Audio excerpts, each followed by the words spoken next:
is up, guys? It's me, Traveling Sista, and I'm here in Dar es Salaam with my girl, Rukiya.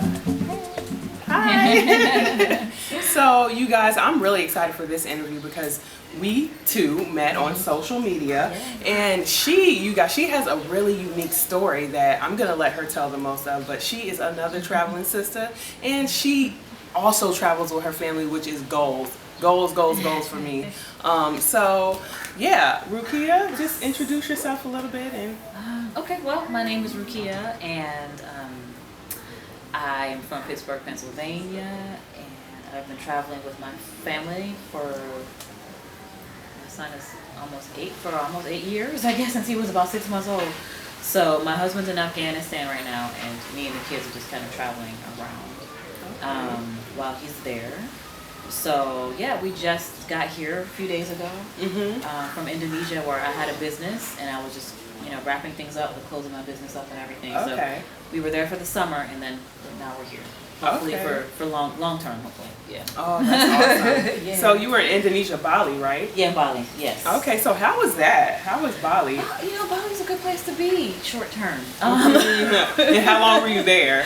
The first time I was there for 2 years, and then this last time we were just there, I think for like 5 months. Okay. Maybe a little less, but yeah. So it's a good place to be. It's nice, to go to visit. The atmosphere is very calming, and it's, all the reasons you hear why people go.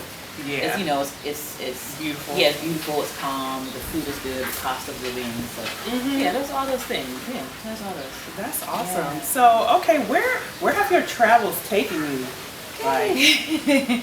Okay, so where have we lived? Let's start with where have we lived? Yeah, let's start with that. So we have lived we started in Washington, D.C. That's where my husband is from.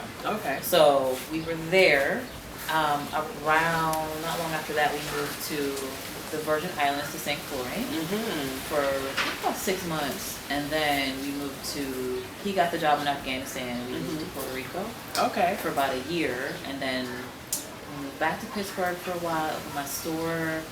And then after that, I decided to move the store to Bali. Okay. So we moved to Bali for a while. While we were in Bali, we were also living in Bahrain, because he ended up with a job in Bahrain as well. Okay. So we was stationed there for 6 months. So we were back and forth between Bahrain and Bali. And then we've also lived in Thailand, Rwanda, and now we're here. Oh wow, okay. Wow. I think that's it. That's quite an adventure. Oh my gosh. So how was Rwanda, first of all? Rwanda we were originally supposed to be going back to Rwanda now, but we decided to come here instead. Okay. Rwanda was nice. Rwanda is a good place to be for business, I think, right now.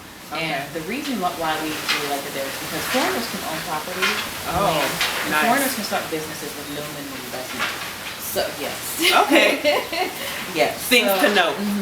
So that's the main reason why we went. Also because it's safe, clean, and those things. Yeah. So yeah, Rwanda was good to us. I've heard good things. Were you in Kigali? We were in Kigali. Okay, yes. Because I've heard good things about it, and that was actually a place that I was considering before moving here. Yeah, one of the videos. Yeah. Yep.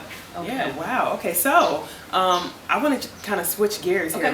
How is it traveling with kids? Because I have basically she's newborn. She's 4 months, and I intend full on traveling with her.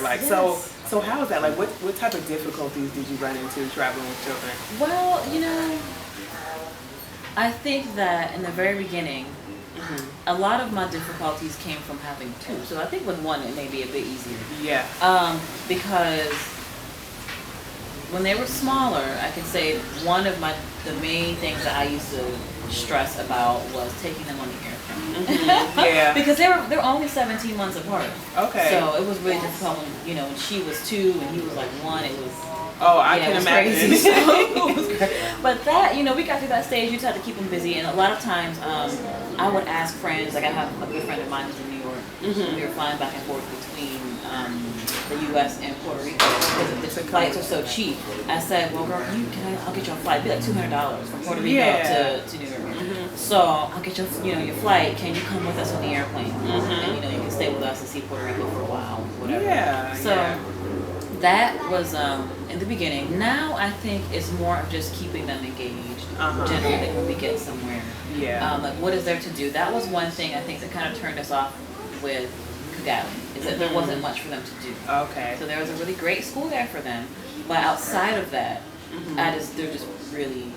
it was just really difficult to find activities for them. Okay. So, you know, they like going to the beach. They want to, you know, just like adults want to go sightseeing, see things and do things. They're older now, so they want to do things as well. Absolutely. So I think that's one of the more difficult things now that they're getting a little bit older, just keeping them engaged. Okay, yeah, that makes perfect sense. Okay, so I know you were mentioning a school in Rwanda that was really good, and that was a question that I was going to ask you. With so much travel, do you homeschool your children, or do you find them schools in different areas? I do. I'm homeschooling, but you know, we're traveling, but we're not just like nomads without a purpose. Like, we're trying to find a place to settle.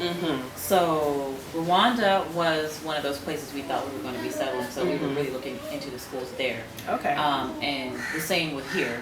Yeah. Outside of that, you know, we have been homeschooling. I've been homeschooling them for, I don't know, for a while. There was a school, and like when we were in Bali, there was a school, small homeschool, and what he did was he takes, you know, I think there was maybe like 15 kids there. Okay. And he does individual lesson plans with each kid. There's a school like that here. It's like a homeschool. Okay. Kind of, but it's not, I'm not the one teaching. Okay.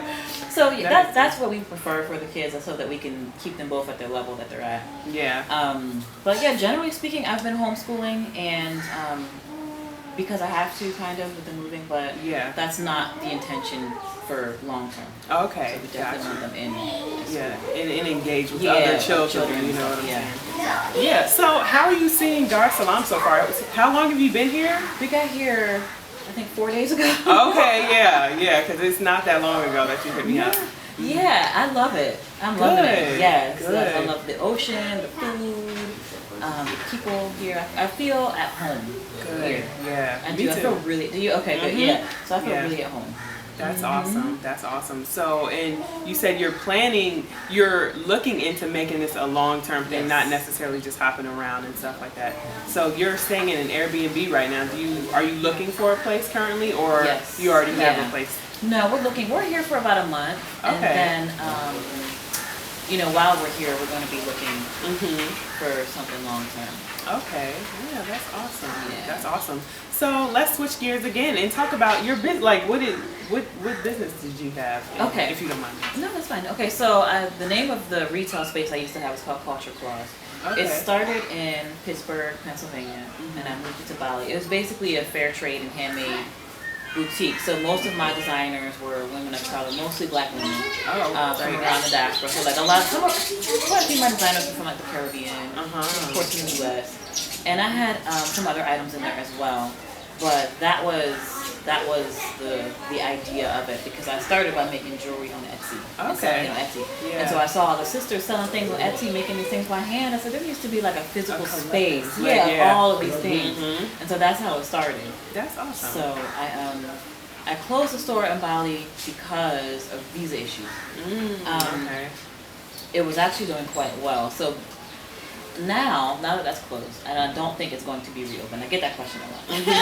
I'm not reopening Culture Class, but I have kind of shifted towards, you know, travel and focusing on getting, you know, black people, black Americans in particular, out of the United States if they want to leave. Okay, so that's what I'm here. I want to help people to get out if they want to get out. Me too. So so you know, I wrote a book called Melanin Migration. There's a workbook that goes with it. That's awesome. So my husband and I just finished the website. Okay. So we're doing some consulting and stuff now. Okay, where can we like find the book for stuff? Because I'm definitely putting the information in this. So the book you can find at any major online bookstore, Amazon, Barnes & Noble, but you can also find it at www.melanin-migration.com. Okay. So, and if you go to the Melanin Migration website, you will get a discount for buying the book and workbook together, which you can't get. I can't do that off of that on Amazon anymore. Okay. That's great. Oh, like, so you are really like living the dream that I see for, you know, my family, my new family and everything, Mm-hmm. and you know, because we love to travel. We want Zora and our future children to be well traveled and everything, and I think it's beautiful that you do that with your family. Thank you. You know. So what prompted your move to Tanzania? Like what, like out of all the countries, like why Tanzania? I think that Tanzania was always on our radar. Just like you said, it was Rwanda, Tanzania. For us, it was Rwanda, Tanzania, and Ghana was another place. And Senegal were our top, you know, list for settling on the continent here. And we did Rwanda for a while. And I thought, you know, before we went back to Rwanda, I said, well, let's try Tanzania, because I know the children living in Bali, and they lived on islands most of their lives, or at least near the ocean. So I thought, why not try Tanzania? They'll have, you know, access. The kids will have access to island-like life, like on the coastline, near water. And I have some friends here from college. Oh, great. Yeah, who are from here. And I thought, well, let's try that first, you know, and see what that's like. And then if it doesn't work out here, we're not feeling it, then we're going back to Kigali, where we were in the first place. So. Yeah, but now that we're here, I don't think we're going to be leaving. That's so great to hear. I really like it. Good. And so, like, I know you've only been here for like that long so far, but I mean, if it speaks to you, it speaks to you. I've been to so many places at this point. For me, I know it doesn't. It takes me like a day, and I'm like, I'm feeling it or I'm not. Yep. Like I went to one other place like that. It took me less than 20. I went to Laos. To Luang Prabang, and I was like, I love it. It didn't take me long. So if I'm really into it, sometimes I can be like, I don't know. But if I really am into a place like that, I'll know immediately. Yeah, I'm pretty much the same way. It might take me a couple days, but I definitely know really soon.